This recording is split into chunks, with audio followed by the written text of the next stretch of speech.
Mais um capítulo. Esse capítulo é bom, né? Porque fala de trocar de empresa. Tem muita experiência nisso. E aí? Eu achava que ia ser um capítulo tão longo. Foi um capítulo mais curto. Né? Uhum. Teve 3 subcapítulos ali, um mais sucinto que o outro. Uhum. Eu confesso que eu tô um pouco dividido nesse capítulo. Em relação ao quê? Porque é o seguinte, né? São várias dicas aqui de negociação. Uhum. Vamos passar por tudo, mas Tá. no momento atual, profissional, não tá me fazendo avaliar o mercado. Então eu li esse capítulo como só por ler. Acho que nem o mercado, né, tá É. num clima bom para avaliar o mercado. Mas assim, pode ser o mesmo erro ou equívoco que cometi não ler aquela questão de falar com executivos do primeiro ou segundo capítulo, não lembro. Então, assim, eu li esse 4º capítulo, não fiz leitura dinâmica, fiz várias anotações, mas ele não me tocou igual o primeiro, o segundo e o terceiro, tá ligado? Eu entendo, Sinceramente. mas eu acho que um ponto, assim, que para mim foi muito importante que ele fala, e que às vezes pode ser um alerta para as pessoas, né? É que ele fala que às vezes, beleza, você está se esforçando ao máximo e você às vezes tem a visibilidade na empresa, mas a empresa não vai ter essa posição de staff nunca, sabe? E aí é o momento, você vai ter que, se você quiser, lógico, ele fala, né, que staff é uma posição de liderança, às vezes você não quer, você tá bem ali como sênior, mas se você realmente quer dar aquele último passo, você tem que partir para outra empresa. Aí não tem como mesmo. Se você está já no seu limite na empresa, não tem o que fazer. Então, eu acho que esse foi talvez o ponto mais importante assim, para mim. E é a mais pura verdade, né? Tem um monte de empresa pequena, ele fala, né, de empresas menores ou que com algum nível de crescimento, cara, que vão criar a posição, não tem hoje, mas vão criar no futuro, empresas, cara, que não vão ter tão cedo. Sim. E saiu E essa eles, semana, né? Google vai ter menos posições esse ano. Eles anunciaram que vai ter menos promoções por cargo de staff. Acho que é o primeiro nível de staff. aí, ó, vai ver um monte de engenheiro do Google, engenheiro do Google fazendo entrevista para outra empresa. Fato. Uma coisa que ele fala também é que muita mulher, ele falou que a maioria das mulheres que ele, na entrevista para o livro dele, a maioria conseguiu cargo através de mudança. Então a gente vê esse preconceito enraizado, né, ainda. Tipo, homens conseguem se promover mais e mulheres conseguem o cargo através da mudança. Então, é um sinal também, né? E vocês estavam comentando também, tem hora que simplesmente não tem mais para onde subir, né? Aí acaba não tendo escolha. Teve uma outra coisa que eu reparei também, que eu achei bem interessante, né? Porque ele também dá dicas assim, até como você, ele usa até o termo, né, debugar a entrevista, né? Ele comenta lá, não, porque para software engineer é muito mais simples, né? Tem os passos.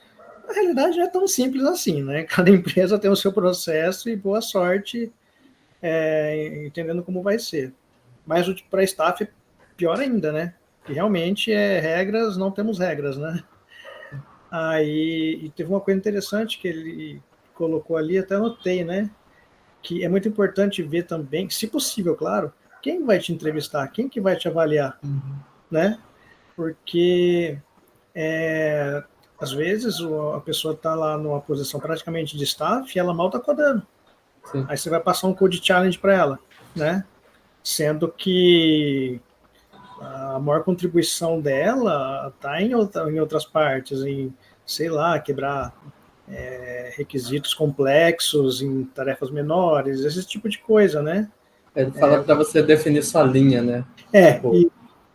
E ele citou ali que, por exemplo, se você está indo entrevistar para staff, acho que para sênior também, e aí, sei lá, uma pessoa mais mid-level vai te entrevistar, ela talvez não tenha experiência suficiente para ver o seu valor. Fora que eles também tem uma tendência, né, de qual o termo aqui? Deixa eu procurar. Eles são mais resistentes, né? Eles são resistentes a fazer ofertas para pessoas mais sêniores que eles, né? Então, eu achei interessante, né? E ele fala também uma coisa que ele falou que é legal observar na entrevista. Se você está aplicando, às vezes, por uma vaga e a pessoa que está te entrevistando é um mid-level ou um sênior, isso significa que dentro da empresa eles não tem nenhuma pessoa que é staff, porque senão ela estaria te entrevistando. Então, exatamente. Você não vai receber a offer de staff. Eu acho que isso é o contrário. Ou eles realmente tentando procurar precisam de qualquer jeito alguém que staff, porque eles têm que fazer todo o processo de entrevista, mas eles não têm quem avalie direito. E tipo, é uma coisa que eu já vi acontecer. De tipo, cara, a gente não tem um staff. Não tem jeito a gente não tem outro jeito a não ser chutar e esperar que essa pessoa seja boa o suficiente. Às vezes é uma startup em early stage, ainda não tem, sabe, aquelas pessoas que tá com aquele fala ali, aquele nível de tempo de maturação de empresa, né? É verdade. Mas ele chegou no livro a considerar isso quase como uma red flag, né? Sim. Eu achei interessante, é um critério que eu nunca tinha parado para pensar, né? Ele fala muito em você ser mais seletivo com as empresas, né? Sim. E é algo que, tipo, hoje, na minha pegada, mano, eu não quero trampar muito, tá ligado? E ele fala muito disso, tipo, qual que é a sua expectativa com a empresa que você está entrevistando? Ela sabe que você não quer trabalhar mais que o tempo exigido, às vezes é uma startup em early stage que quer que você trampa pra caralho, vocês têm que se alinhar. Então, isso foi bem legal, né? Ele fala desse alinhamento, de você começar a entrevistar a empresa também. Sim. E não só a empresa te entrevistar. Você quer saber como que vai ser a entrevista, você quer saber como que vai ser, que igual você falou, quem vai ser seus entrevistadores. E isso de analisar a empresa também é muito bom. Tipo, a empresa sabe que você quer o seu ritmo ali. Não é que é vagabundo. Se fosse possível trabalhar 1 hora, eu queria. Mas sabe que eu não vou trabalhar mais as 8 horas no máximo. Mas é bom alinhar isso. Eu acho que tem que ver se a empresa vai valorizar o tipo de impacto que você pode e vai produzir. Porque o impacto de um sênior é diferente, não tem jeito. Até de um staff, aliás. De um sênior já é diferente, né? Por exemplo, se você for ver o tempo que demora para um sênior fazer uma tarefa, dependendo, comparado até com uma pessoa menos experiente, já dá diferença. Um mid-level, por exemplo, que às vezes não toma tanto cuidado quanto um sênior toma. Então, se a pessoa não tiver experiência para pegar essas nuances, já ferrou. Sim. Vocês estão me fazendo lembrar de várias situações assim ao longo da carreira inteira, que você pesquisa com a empresa, às vezes você não quer nem pesquisar com a empresa. Eu, lendo esse capítulo, eu lembrei de todas as vezes que eu mudei de trabalho. E das motivações, né? Foram diversas, né? E uma das partes que ele fala aqui que eu gostei é essa questão de você sair de uma empresa e não ter um trabalho, tá ligado? Às vezes você saiu por causa de burnout, por causa de alguma outra coisa que você não está gostando na empresa. Ele dá várias dicas de você ter reserva de emergência, de você tirar um período sabático, só que depois vão te questionar sobre esse período sabático. Você tem que ter uma boa história, uma boa narrativa para contar o né? Muito interessante esse termo. É diferente, porque é verdade, você não pode simplesmente ser porra louco e falar, sabático, não. E no mínimo 6 meses, né? Ele falou. 6 meses. Senão você não. Então eu achei bem interessante essas pequenas dicas que ele foi dando nessa parte inicial do livro, entendeu? Aí ele começa falando para você tentar internamente, né? A gente falou que com certeza nem toda empresa vai ter a oposição, mas para você tentar na empresa que você está, a todo custo, porque né, você já tem tudo que ele falou nos outros capítulos, você já tem credibilidade, você já tem uma visibilidade, as pessoas te conhecem, você já tem, às vezes, um sponsor, alguma coisa, então você tem que tentar, né? Sair só pelo papel, só pelo cargo, pode, às vezes, não ser uma boa decisão. Porque é o que ele fala, né? Você vai estar jogando ali, tipo, às vezes você tá 2, 3 anos na empresa, você tá quase ali já no... Que é o tempo, tipo... Ele fala muito isso, que é o passo que demora mais, né, na carreira. Não é igual a gente evoluiu de mid-level para sênior. É um passo que vai demorar muito. E às vezes você já tá quase, tipo, tá batendo na trave. E você vai sair... Por isso que eu gostei muito do pulo do gato ali que ele deu, que é procura uma empresa que valoriza de forma desproporcional aquilo que você é bom. Isso E aí eles vão ver valor em você muito mais fácil. E vai ser mais tranquilo eles te darem esse cargo. Massa. E nessa mesma pegada ele fala de empresas que valorizam... como que é a tradução? Meritocratas versus proceduralistas. Interação livre. Eu não sei como é que é o termo. Proceduralistas, deve ser isso. É burocrático, né? Que segue a risca, né? Não sei como eu traduziria. Pragmático. Pragmático, que segue a risca os processos. Isso. Então, assim... Eu acho, na minha visão, que acho que a empresa que é pragmática é mais fácil você evoluir, porque tá escrito em pedra o que você tem que seguir. E quando ela fala, tipo, não vou te promover, tem uma razão. No outro ponto, às vezes, é muito genérico, né? Não vamos te promover, tipo, você não é muito bom. Às vezes você não é promovido por causa que um determinado indivíduo não vai com a sua cara. Exato. Empresa então, que é mais esses problemas, né? É mais fácil. Não vamos te promover por conta de XYZ que está na nossa política de promoção. Que é uma política a seguir, né? Exato. Não é meritocrática. Você pode fazer o seu melhor trabalho, mas não está na política de promoção ainda, né? Exato. O outro é muito genérico, sabe? Quem que vai definir isso? Um gerente que às vezes tem birra de você, uma gerente? Ele traz o termo do exception heavy, né? Então, literalmente é qualquer tipo de exceção. Então, você fez alguma coisa diferente, alguém vai olhar, opa, chamou atenção, né? Então, dá esse alerta para você, essa chamada de atenção para você conseguir uma promoção. Achei bacana essa analogia também. Uma coisa que eu gostei muito que ele fala, que eu nunca tinha pensado, que quando você tem que valorizar bastante, como que é a frase lá mesmo, Rodrigão? É valorizar desproporcionalmente o que você faz. Desproporcionalmente o que você é bom. Aquilo que você é bom.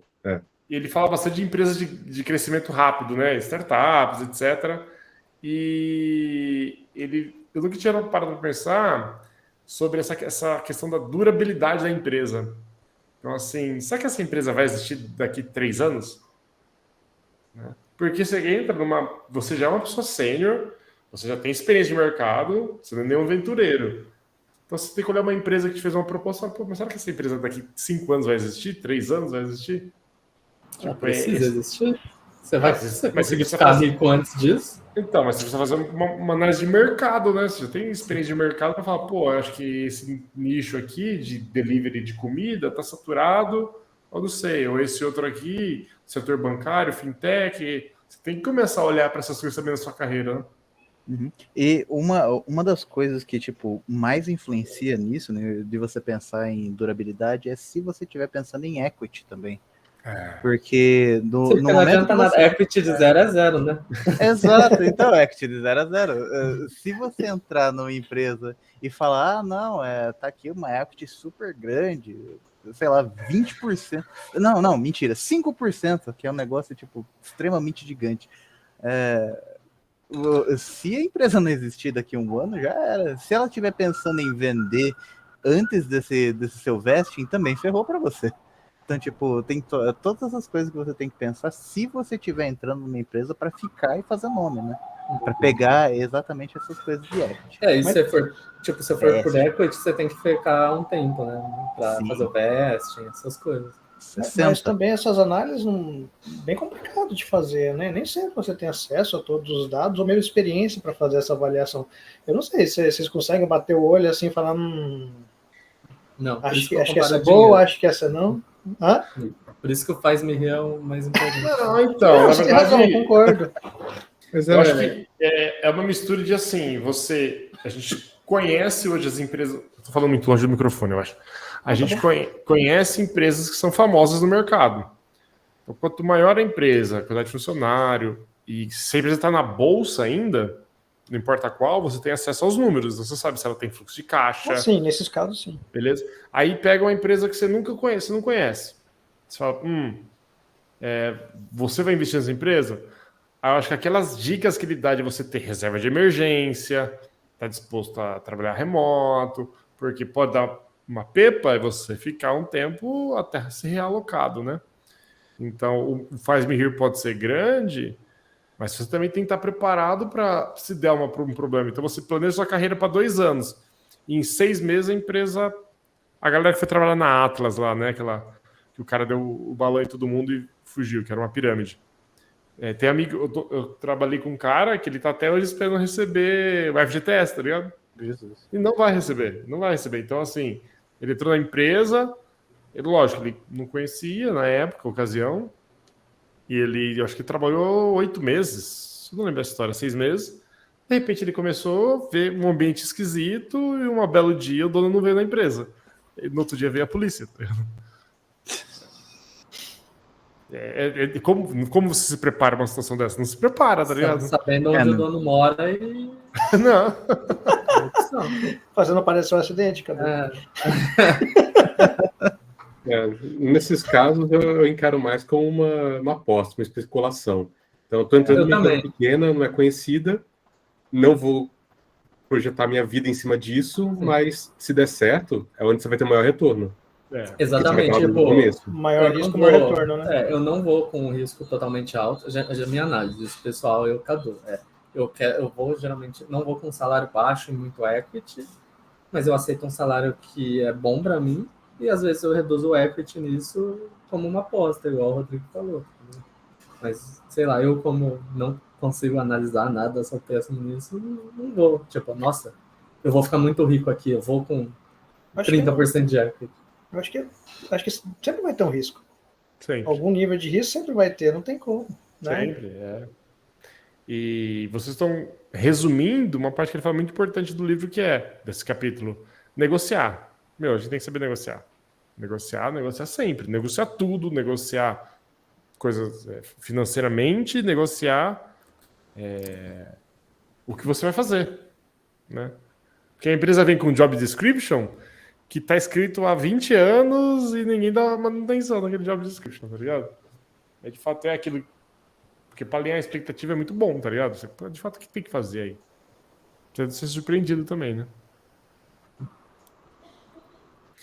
E nesse livro, ele menciona o famigerado Cracking the Code Interview. Vocês já leram? Já. Vale a pena mesmo? Eu comprei só, mas ler é outra história, né, gente? Cara, o que eu posso falar do livro é, tipo, ele vale 100% a pena se você estiver fazendo interview em qualquer lugar nos Estados Unidos. Porque praticamente, tipo, 90% das empresas lá tem alguma porcaria, alguma challenge de código. E, tipo, pra mim o que ele falou lá de, olha, você tem uma linha. A sua linha é você pular etapas que tenham challenge de código, leak code. Eu faço isso. Eu geralmente faço isso porque, cara, não tem porquê. Não tem porquê. Mas isso porque você tá numa posição de negociar, né? Exato. É o que ele fala, né? Às vezes você, tipo, puta, vou ter que fazer essas merda aqui. Né? Não, mas, tipo, vale a pena pra caramba ter o livro, vale a pena pra caramba praticar no Leet Code mesmo. Lá no leetcode.com, lá, que tem as challenges lá. Tipo, 1000 e poucas challenges, você vai fazendo de graça. É bom pra caramba. Mas tipo, é só pra interview. Não vai afetar a sua vida. Ele fala, assim, eu nunca li, mas a recomendação que eu faço desse pessoal que tá fazendo interview, que é a Whiteboard Challenge, falam que é essencial. Inclusive, você recebe às vezes contato de recrutador do Google, a recomendação deles é ler o Cracking the Code Interview. Do Meta também.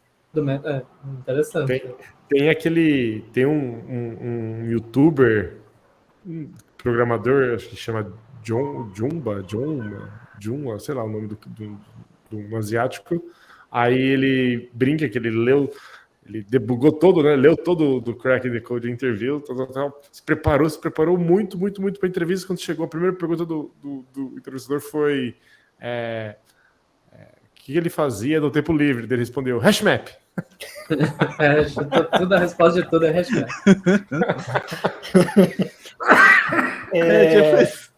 Tem outras possibilidades, são principalmente lá fora, né, menos comum, mas tem também o Take Home Test.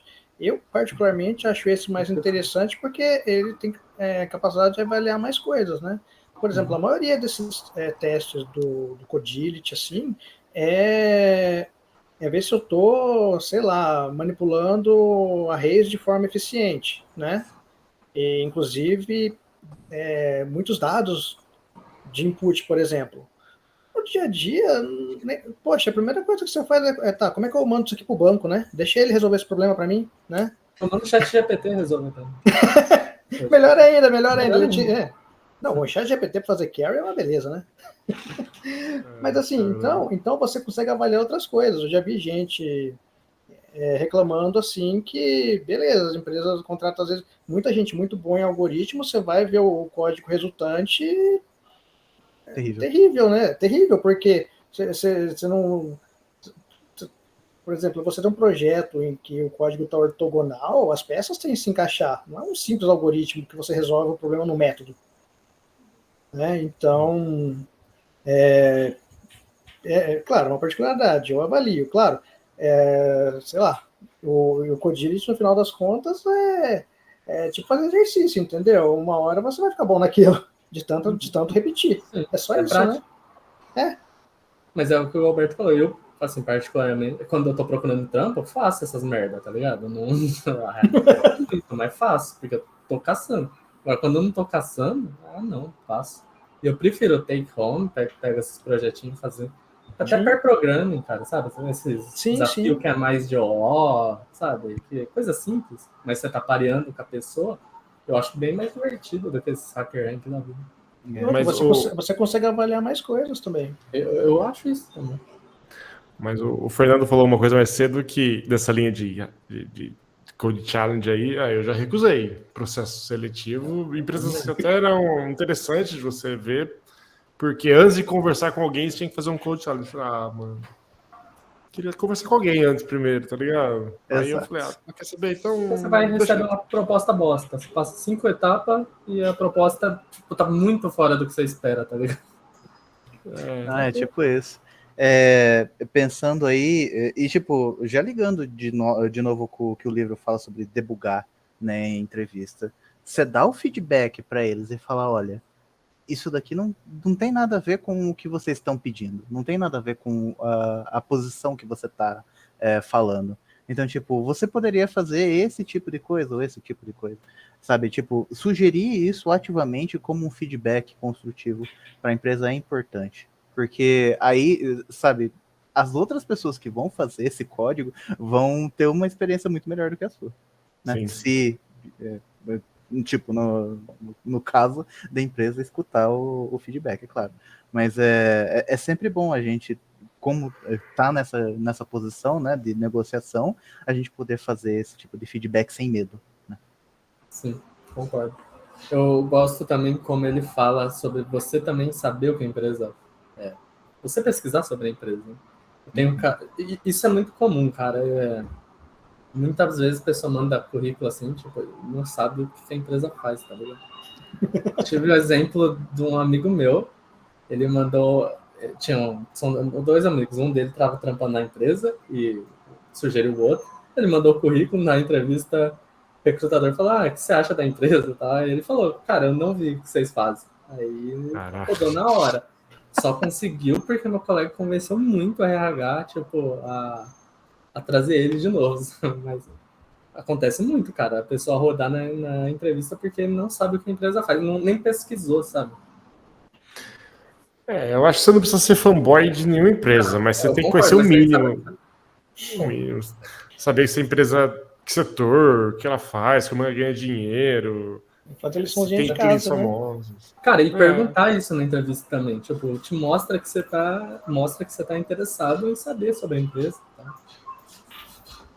Uma das minhas primeiras entrevistas em inglês, na última etapa, eu não soube, talvez, perguntar muito sobre a empresa.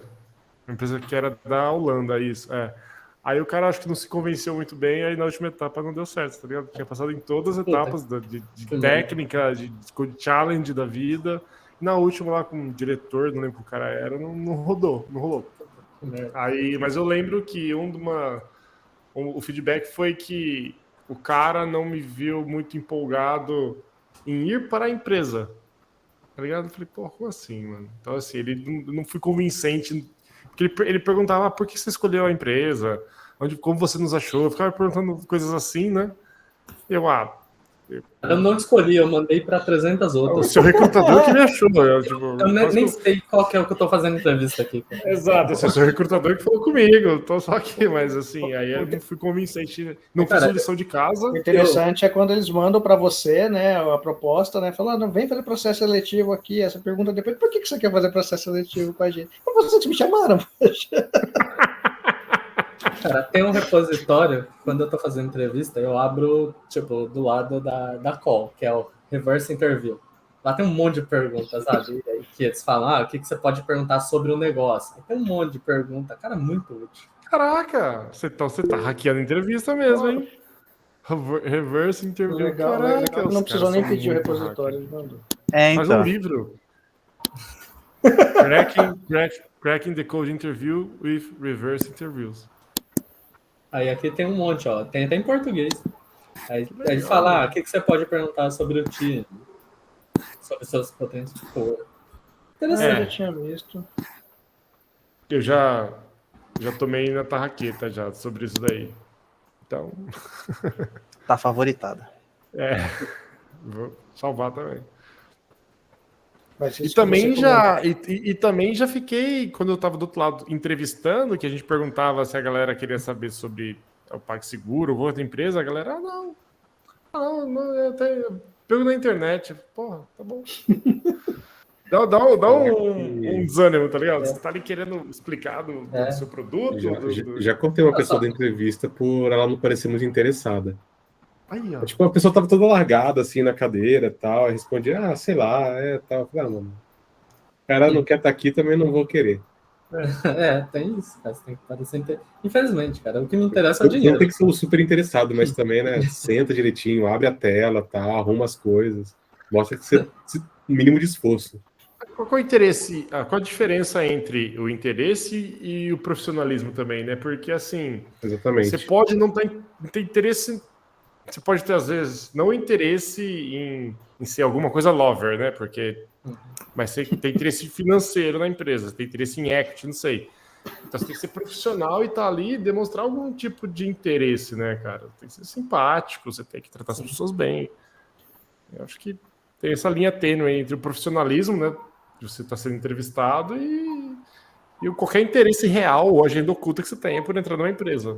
Eu acho que entra aquela parte da narrativa, né? Que você comentou também no começo, né? Uhum. Eu achei bem interessante essa história, porque às vezes é uma coisa que a gente não dá tanta... A gente às vezes é muito pragmático, é direto ao ponto, sabe? É bem interessante usar esses outros recursos. Sim. Eu tô trabalhando porque eu quero comer e quero jogar videogame. E preciso de dinheiro para essas coisas. E no final ninguém é trouxa, ninguém tá trabalhando porque quer mudar o mundo. Não, eu não quero, não. Eu quero ganhar dinheiro, cuidar da minha família, comprar meus bang e já era. Tá ligado? Sei lá, pelo menos eu não tenho esse propósito, não. Não sei se alguém aí tem.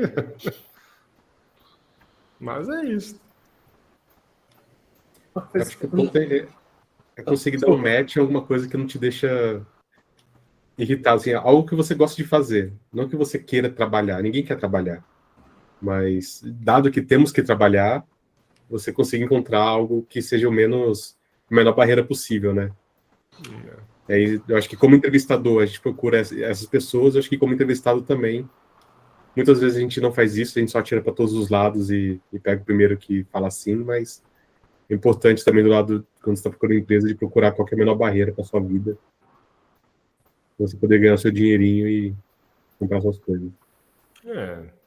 No final é isso, a motivação é essa. Já trabalhei por dinheiro, não vale a pena. Só por dinheiro, assim, tipo, lugar horrível. Chega uma hora que não vale mais o ganhar. O estresse não vale. Já tentei também. Pra mim vale muito. Normal, mas infelizmente, às vezes você chega a essa conclusão, você já tá lá dentro, né? Eu já pulei do barco também. Não tem. Como é que fala? No CNPJ não vale o AVC, né? Então. Todo mundo já tem essa fase, né, Alberto? Então. Essas fases voltam, por que não, né? Ninguém tá imune. Inclusive foi numa dessa que eu mudei de stack, né? Eu conversei com o Cadu na época. O que mais, meus amigos? Eu gostei de uma parte que ele fala assim, tipo, você às vezes tá buscando por uma vaga de sênior, aplica para um level acima. Ele falou isso em nenhum ponto. Às vezes você, tipo, na entrevista ali, beleza, não passou para staff, mas às vezes te encaixam ali numa vaga de sênior. Uma dica interessante. Que aí você já tá dentro da empresa, né? O pulo do gato é você tá lá dentro para você poder fazer a mudança, né? E tipo, depois, se você vê que precisa realmente de alguém que fique focado em staff, aí você, dentro da empresa, você pode fazer esse movimento. Você pegar um sponsor bom lá dentro da empresa que fale, olha, a gente realmente precisa disso. É uma possibilidade. Dá trabalho, mas é uma possibilidade.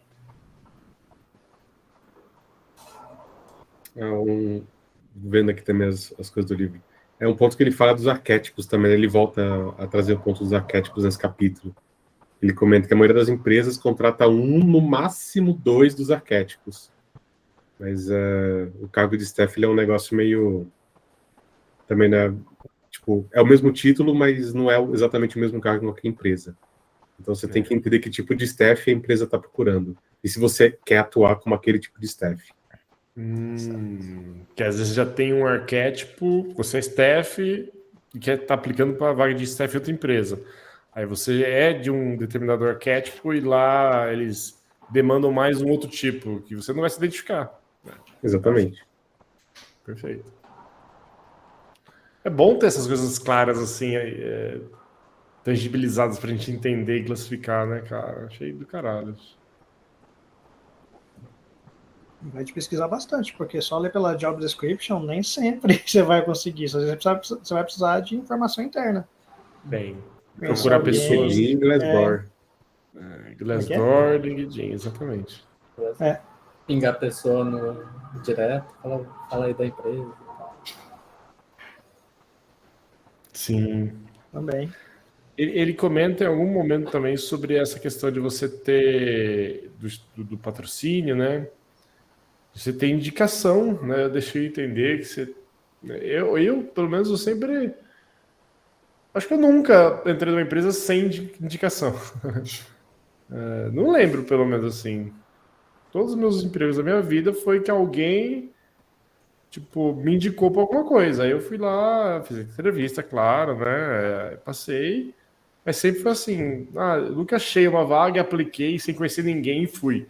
Sempre foi alguém que me indicou, que me trouxe, um ex-chefe que saiu, que depois de 10 anos lembra, um amigo que vai para uma empresa e me chama para ir junto, que ela era legal, sempre foi assim. Cara, a indicação eu acho que é a melhor forma de entrar em algum lugar. Igual eu falei, acho que eu falei no primeiro episódio, né? O Ben Orsten fala disso daí, ele fala, cara, a indicação reduz a incerteza da empresa tem com a pessoa, sabe? Ela pegar uma pessoa desconhecida assim, é uma aposta que ela vai fazer. Então, ela tem uma incerteza. Se você for indicado, já reduz muito isso para a empresa. Sim. Como eu acabei mudando de stack, não sei se foi exatamente só por isso, mas a gente acaba perdendo um pouco das suas conexões, né? Eu, por exemplo, estava focado em Java antes e realmente apareceu via networking mesmo, apareceu oportunidades. Só que eu já tinha trocado de stack, né? E realmente, aí eu tive que começar de novo, e é um processo bem mais difícil do que simplesmente você ter a indicação, né? Ela ajuda bastante mesmo. Cara, Java é uma praga, né? Eu trabalho com Java há não sei quantos anos e até hoje vem. Ah, nossa, tem uma vaga excelente aqui para você em Java. Dá vontade de xingar essas pessoas. Que isso, achei as últimas versões estão bem interessantes, mas eu não vi mais também. Cara, nunca mais. Você vai morrer recebendo vaga de Java. Provável. O Java vai morrer e você já vai pagar Java. O que mais, meus amigos, que chamaram vossas atenções? Ele fala muito sobre... Não, ele fala uma parte lá, né, que ele fala que às vezes é, tipo, você negociar com a empresa, né, às vezes em termos de valores e tal. E aí ele fala muito do tamanho da empresa também, né? Ele fala, às vezes você está aplicando para uma empresa que não é gigante e difícil, e por isso você tem que saber mais sobre a empresa e sobre a vaga antes, porque a empresa não vai criar aquela vaga específica para você, às vezes com salário a mais e tal, que ela já tem aquele padrão. Mas aí ele fala, quando a empresa é muito grande, não lembro o tamanho que ele fala, mas vamos supor, né? Mas, uma empresa de crescimento geralmente tem mais vagas sendo abertas. Uma empresa com menos crescimento, já mais estabilizada, vai ter bem menos vagas. e aí ele fala, tipo, essas empresas gigantes, às vezes ela vai criar uma role ali para você específica para se adequar ao seu valor, porque às vezes ela tem, tipo assim, ela tem vários times e aí num time ela cria uma role para você, mas às vezes a empresa que está crescendo ainda não. Ela paga igual para todo mundo, mais ou menos, assim, mas... Um problema também de de empresa grande é que geralmente você não vai estar lá entrando numa vaga diretamente criada, você está fazendo um replacement. Tipo, tem algum staff que está mudando, tem algum senior que está saindo para um outro lugar. Né? Então, tipo, essas vagas que são as mais high profile, geralmente vêm de troca. Você está precisando fazer aí tipo, você fazer às vezes de um trabalho que já existia, de um job que já existia, né?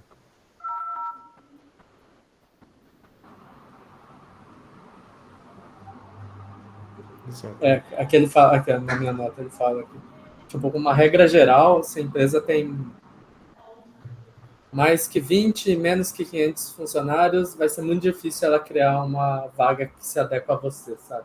O que é diferente numa empresa gigante. Às vezes você negocia ali, eles vão criar uma... E eles gostaram muito de você, eles vão criar uma vaga para você, tipo, sei lá, software engineer, staff engineer 3, 4. É só um pouquinho controverso do que ele fala nos primeiros capítulos, né? Que geralmente essas posições mais estratégicas não surgem a todo momento, né? Planeja-se muito, planeja aí no intervalo de tempo de anual ou em quarters, né? Então, não que é controverso, mas assim, tem que lembrar que, por mais que ele vai criar, o planejamento desse tipo de coisa também tem um tempo longo, né? Então, é porque você fez a entrevista que criaram a vaga. Não parece ser tão coerente, né? Ou isso já estava lá na gaveta deles, tá ligado?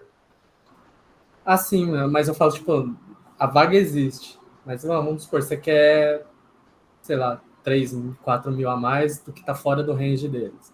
Às vezes, por gostarem tanto de você, a empresa vai se adequar, entendeu? Tipo, não tá no plano de carreira ali, sei lá, ele fala que eles criam uma role ali para você. Por isso que você volta lá naquele lugar. Você tem que ser desproporcionalmente valorizado se eles criarem um bicho. Exatamente. Tipo, puta, a gente precisa muito dessa pessoa. Essa pessoa é muito boa em tal coisa. Acho que procrastinar. Sou muito bom em procrastinar. Tô procurando uma empresa que aceita isso. Tá?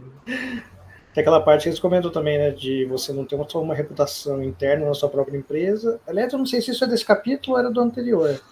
Da parte da reputação. Tem uma reputação externa. Por exemplo, você fazer blog. Foi nele, né? E tem essa parte. Você também reconstruir essa reputação também ajuda, né? Inclusive, acho que foi isso no capítulo passado que ele fala acho que foi no fim, que ele fala daquela staff engineer do Stripe, ela fala que ela recebe muito, tipo, ela recebe muita proposta quando ela vai palestrar em evento. Então, ela cria essa reputação externa dela, ela vai em evento, palestra, e o contato, acho que isso daí foi quando ela fala sobre networking. Ela fala que o contato com os outros palestrantes gera muita oportunidade de emprego para ela.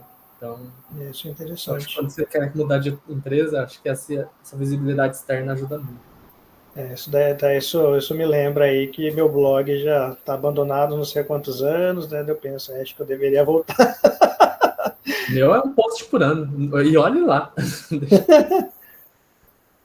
Meu último post foi em 2021. Olha só, o meu acho que foi antes disso, Tá cara. recente.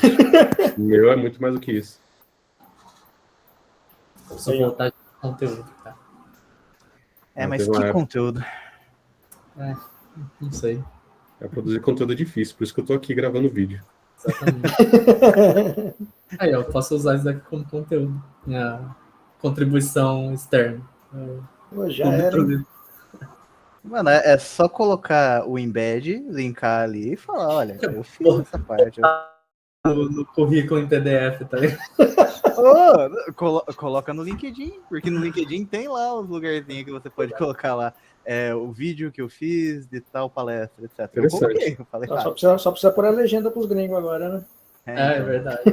Não, melhor não, né? Pode não entender, né? O André, a internet de bater acabou? Não sei, ele sumiu. Ele mandou uma mensagem aqui no seu slide. Falou que a internet dele morreu. Ah, sim. Ih, dureza, hein? Mas aí, quem controla o Airgram?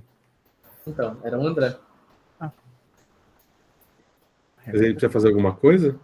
Eu acho que vou deixar ambas as coisas acabarem, o Meet e o Airgram, porque o Airgram também tem limite de 1 hora.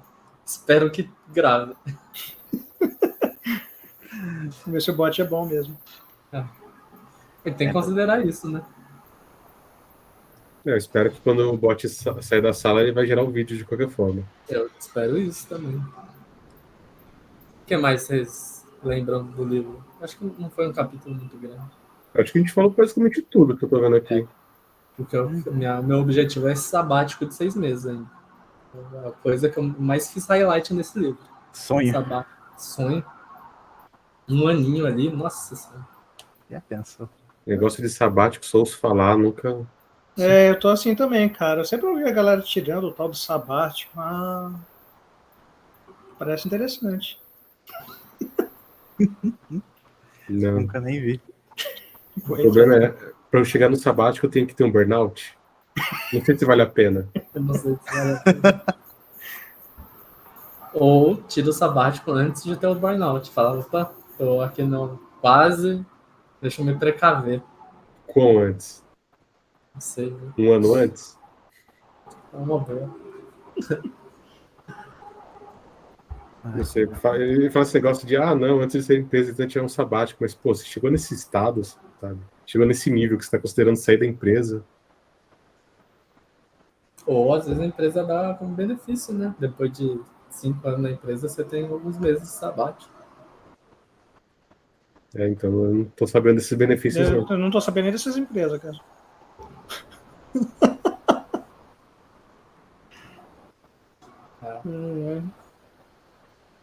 Bom, minhas notas aqui, pelo visto, a gente falou tudo. Eu só tinha aquela lá mesmo.